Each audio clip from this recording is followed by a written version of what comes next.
നമസ്കാരം. എല്ലാ മാന്യ സുഹൃത്തുക്കൾക്കും സിനിമ എന്ന യൂട്യൂബ് ചാനലിന്റെ ഏറ്റവും പുതിയ വീഡിയോയിലേക്ക് സ്വാഗതം. ഞാൻ ഇന്ന് നിങ്ങൾക്ക് മുമ്പിൽ വന്നിരിക്കുന്നത് ഇന്ന് തിയേറ്ററുകളിലേക്ക് എത്തിയ എമ്പുരാൻ എന്ന് പറയുന്ന ചിത്രത്തിന്റെ റിവ്യൂ നിങ്ങളുമായിട്ട് പങ്കുവയ്ക്കാൻ വേണ്ടിയാണ്. ഞാൻ ചിത്രത്തിന്റെ ടിക്കറ്റ് എടുത്തത് 9:30-ക്കാണ്.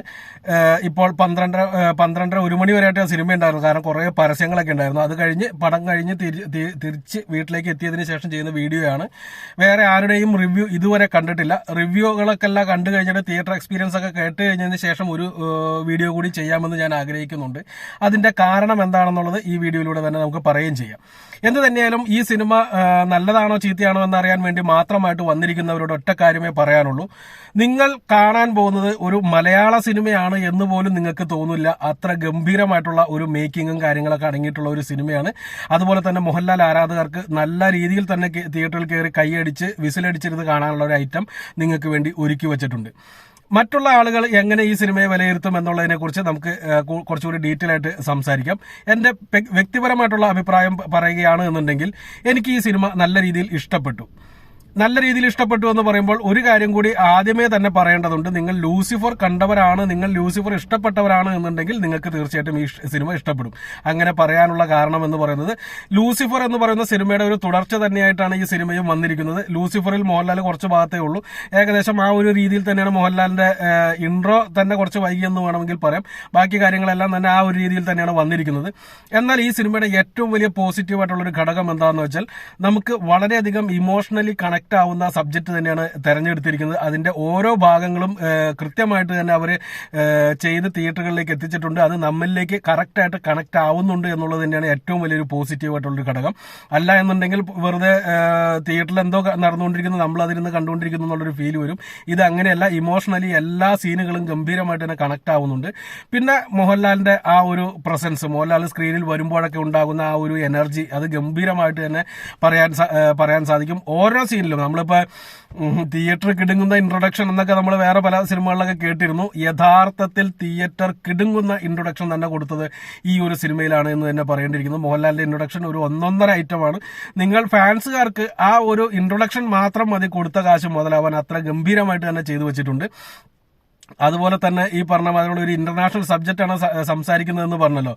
ലൂസിഫറിന്റെ 2ാം ഭാഗമായിട്ട് അല്ലെങ്കിൽ അതുമായിട്ട് കണക്ട് ചെയ്യുന്ന കഥയാണ് എന്നുണ്ടെങ്കിൽ പോലും എബ്രഹാം ഖുറേഷിയുടെ കഥ പറയുമ്പോൾ അതൊരു ഇന്റർനാഷണൽ ലെവലിൽ തന്നെയാണ് പറഞ്ഞിരിക്കുന്നത്. അത് ചെയ്തിരിക്കുന്നത് നമ്മളൊരു ഹോളിവുഡ് സിനിമ കാണുന്ന അതേ ഫീലിൽ തന്നെയാണ് ചെയ്തു വെച്ചിരിക്കുന്നത്. അപ്പോൾ ആ ഒരു ടെക്നിക്കൽ സൈഡ് എല്ലാം തന്നെ പെർഫെക്റ്റ്. ക്യാമറ ആയാലും ഡയറക്ഷൻ ആയാലും ബാക്ക്ഗ്രൗണ്ട് സ്കോർ പൂർണ്ണമായിട്ടും ഞാൻ തൃപ്തനല്ല. കാരണം അതിന്റെ ഒരു പ്രധാനപ്പെട്ട ഒരു കാര്യം പറയാനുള്ളത്, ഒരു പാട്ട് സിനിമയിൽ നടന്നുകൊണ്ടിരിക്കുന്നു, നല്ല വിഷ്വലൊക്കെ കാര്യങ്ങളൊക്കെ അടിപൊളിയായിട്ട് പോയിക്കൊണ്ടിരിക്കുന്നു. പാട്ടാണ് തീരുന്ന സമയത്ത് സമാധാനമായി എന്നുള്ള ഒരു തോന്നൽ എനിക്ക് സംഭവിച്ചു. അതിന്റെ കാരണം എന്ന് പറയുന്നത് ഒരല്പം അലോസരപ്പെടുത്തുന്ന ബാക്ക്ഗ്രൗണ്ട് സ്കോറാണ് പല ഘട്ടങ്ങളിലും നടന്നുകൊണ്ടിരിക്കുന്നത്. ആക്ഷൻ രംഗങ്ങളെല്ലാം ഗംഭീരമായിട്ടുണ്ട്. മോഹൻലാലിന്റെ ആക്ഷൻ വേറെ ലെവൽ എന്ന് തന്നെ പറയേണ്ടിയിരിക്കുന്നു. നമ്മൾ ട്രെയിലറിലും ടീസറിലൊക്കെ കണ്ട ആക്ഷൻ രംഗങ്ങളൊക്കെ ഗംഭീരമായിരിക്കുന്നു. അതുപോലെ തന്നെ ക്ലൈമാക്സ് ഫൈറ്റ് പൃഥ്വിരാജും മോഹൻലാലും തോളോട് തോൾ ചേർന്ന് എന്നൊക്കെ പറയുന്ന രീതിയിലുള്ള ഒരു ഫൈറ്റ് ഉണ്ട്. കായികമായിട്ട് അധ്വാനിച്ചിട്ടുള്ള ഫൈറ്റ് എന്ന് തന്നെ പറയേണ്ടിയിരിക്കുന്നു. അതായത് നിന്ന നിപ്പില് കൈയും കാലും തിരിച്ചിട്ടുള്ള അടിയല്ല, ഇതൊരു 1.5 അടി തന്നെയായി പോയി. അത് ഈ അടുത്ത കാലത്തൊന്നും നമ്മൾ മലയാള സിനിമയിൽ കണ്ടിട്ടില്ല. അതേ രീതിയിലുള്ള ഒരു ഫൈറ്റാണ് ക്ലൈമാക്സിൽ പൃഥ്വിരാജിന്റെയും മോഹൻലാലിന്റെയും ഭാഗത്തുനിന്ന് ഉണ്ടായിരിക്കുന്നതെന്നും കൂടി എടുത്തു പറയേണ്ടതുണ്ട്.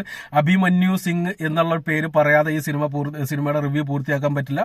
ഗംഭീരമായിട്ടുള്ള ആക്ടറാണ് അദ്ദേഹം. അദ്ദേഹത്തിന്റെ പല സിനിമകളും നിങ്ങളിൽ പലരും സിനിമ പ്രേമികളാണെന്നുണ്ടെങ്കിൽ കണ്ടിട്ടുണ്ടാവും. ഹിന്ദി സിനിമ ഒരിക്കലും യൂസ് ചെയ്യാത്തൊരു നടനാണ്. ഇത്രയും നല്ലൊരു നടനെ അവർ യൂസ് ചെയ്യുന്നില്ല എന്നുള്ളത് അവിടുത്തെ നെപ്പോട്ടിസം കാര്യങ്ങളൊക്കെ കൊണ്ടായിരിക്കും. എന്തിനേലും വേറെ ലെവൽ പെർഫോമൻസ് അദ്ദേഹം കാഴ്ചവെച്ചിട്ടുണ്ട്. രാഷ്ട്രീയമാണ് സിനിമ പറയുന്നത്. നമ്മൾ ലൂസിഫറിലെ കണ്ട പോലെ തന്നെ നമ്മുടെ ഇവിടുത്തെ കോൺഗ്രസ്, കമ്മ്യൂണിസ്റ്റ്, BJP എന്നുള്ളൊരു സംഭവമാണ് കാണിച്ചു പോകുന്നത്. നായകന്റെ പാർട്ടി കോൺഗ്രസ് ആയിട്ടാണ് തുടക്കത്തിലെ കാണിക്കുന്നത്. അതുകൊണ്ട് കോൺഗ്രസിന് വലിയ കാര്യമായിട്ടൊന്ന് കുറ്റപ്പെടുത്തുന്നൊന്നുമില്ല. അതൊരു പക്ഷേ മുരളി ഗോപിക്ക് കോൺഗ്രസ് ചായ്വുള്ളത് കൊണ്ടായിരിക്കാം, അല്ലെങ്കിൽ അദ്ദേഹം പണ്ട് തുടങ്ങിയ കമ്മ്യൂണിസ്റ്റ് വിരോധിയാണ് എന്നുള്ള അദ്ദേഹത്തിന്റെ സിനിമകളിലൂടെ നമുക്ക് മനസ്സിലായിട്ടുണ്ട്.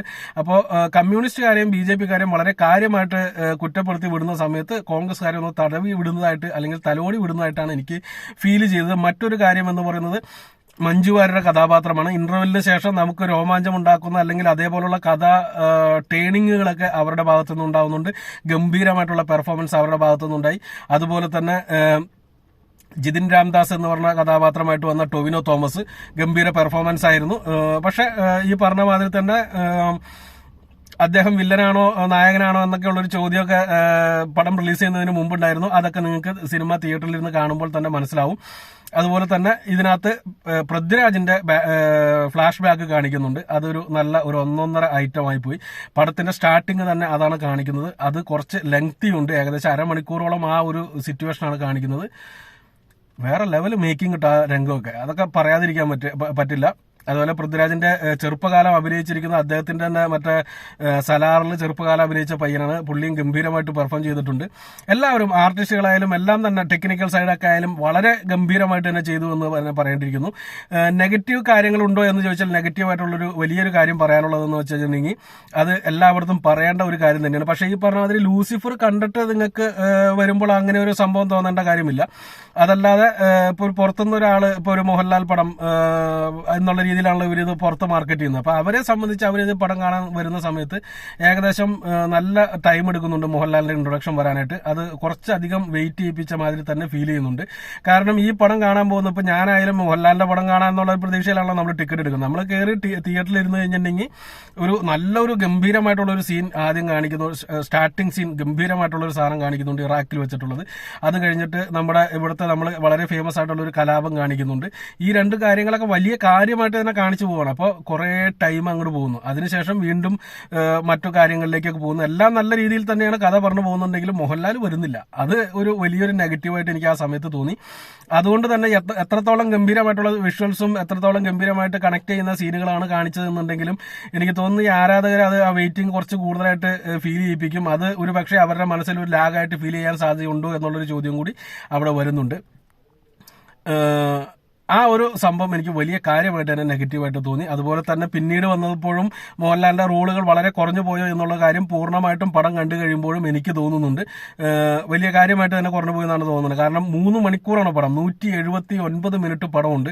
അതിന്റെ ഇടയിൽ ഒരു അരമണിക്കൂറിൽ കൂടുതൽ പടം തുടങ്ങുന്നതിന് മുമ്പും ഇടവേളയിലും പരസ്യം കൊടുക്കുന്നുണ്ട് അത് തിയേറ്ററിൽ. അത് എനിക്ക് തോന്നുന്നു ഇന്നത്തെ ദിവസവും നാളത്തെ ദിവസമൊക്കെ തീർച്ചയായിട്ടും ഉണ്ടാവും. ഒരു തിങ്കളാഴ്ച തൊട്ടൊക്കെ ആയിരിക്കും പരസ്യങ്ങളുടെ എണ്ണം കുറയുക. ആ പരസ്യങ്ങളും വലിയ കാര്യമായിട്ട് നമ്മളെ ബുദ്ധിമുട്ടിക്കുന്നുണ്ട് എന്നുള്ളതും സത്യമാണ്. അത് തിയേറ്ററിൽ ഇരിക്കുമ്പോൾ നിങ്ങൾക്ക് തന്നെ ഫീൽ ചെയ്യും. ഒരു സർപ്രൈസ് ആയിട്ടുള്ള കുറച്ച് കാര്യങ്ങൾ ക്ലൈമാക്സിൽ വരുന്നുണ്ട്. L3യുടെ ഒരു സംഭവം കൊടുക്കുന്നുണ്ട്. എന്ത് തന്നെയാലും എല്ലാം ഗംഭീരമായിട്ടിരുന്നു എന്ന് തന്നെ പറയേണ്ടിയിരിക്കുന്നു. നെഗറ്റീവായിട്ട് തോന്നി എന്ന് പറയുന്ന ഒരേ ഒരു കാര്യം എന്ന് പറയുന്നത് മോഹൻലാലിന്റെ റോള് കുറഞ്ഞു പോയി എന്നുള്ളതാണ്. പക്ഷെ ആ കുറവിനെ നികത്താനായിട്ട് അദ്ദേഹം വരുമ്പോഴുണ്ടാകുന്ന ആ ഒരു ഈ പറഞ്ഞ തിയേറ്റർ കിടുങ്ങുന്ന ആ ഒരു ഫീൽ ഉണ്ടല്ലോ, അത് കലക്കി എന്ന് തന്നെ പറയേണ്ടിയിരിക്കുന്നു.